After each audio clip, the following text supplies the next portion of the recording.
Hi everyone, my name is Tim and I'm the project lead of Far North. It's been a while since our previous devlog, but we've been working really hard on the game for the past few months. In the previous devlog, we introduced you to the world of Far North, explaining the core of what the game is and what we want it to become. If you haven't watched it yet, I highly recommend that you do. But for these past 2 months, we've mainly been working on what we call the vegan loop. In the game, the player needs to survive in the wild. That means that the player must be able to fill his basic needs such as hunger, thirst, sleep and so on. What the vegan loop means is that we've been working on these gameplay elements and mechanics, but we're excluding animals from them for now. Rather than finding food by hunting or fishing, you'll find food by finding and collecting various plants and fruits from nature. The vegan loop is basically a milestone we aim to reach, where we have a functioning game even without animals for now. You can harvest food from the wild to eat, or by finding seeds, which can then be planted in soil to grow on your own if the current season allows it. So to summarize, some of the things we've implemented are a skill system where you can improve by simply doing things repeatedly.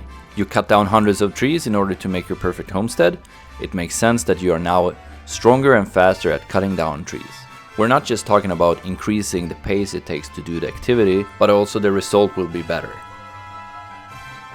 A crafting menu where you can craft simple things with your hands. Later we're gonna add workbenches of different kinds, but that's for later. All trees can now be cut down and chopped into logs that can be used for crafting. Trees can also now deal damage to you and its surrounding when they fall. Speaking of damage, you can now die in the game, but if you're playing with a friend they can save you. Otherwise you will respawn without your gear when you die. We also added a status effect system. For example, the player can now get a wet status effect when exposed to rain, which resets when the player is sheltered from the rain for a while.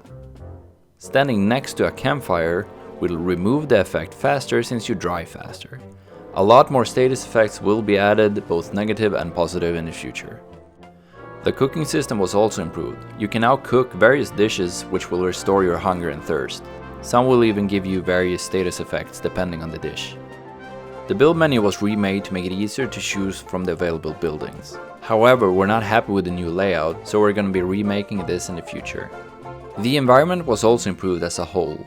The colors of the vegetation are now much more vibrant for each season, and we also implemented snow that accumulates on the ground, which further gives you the feeling of a real northern winter.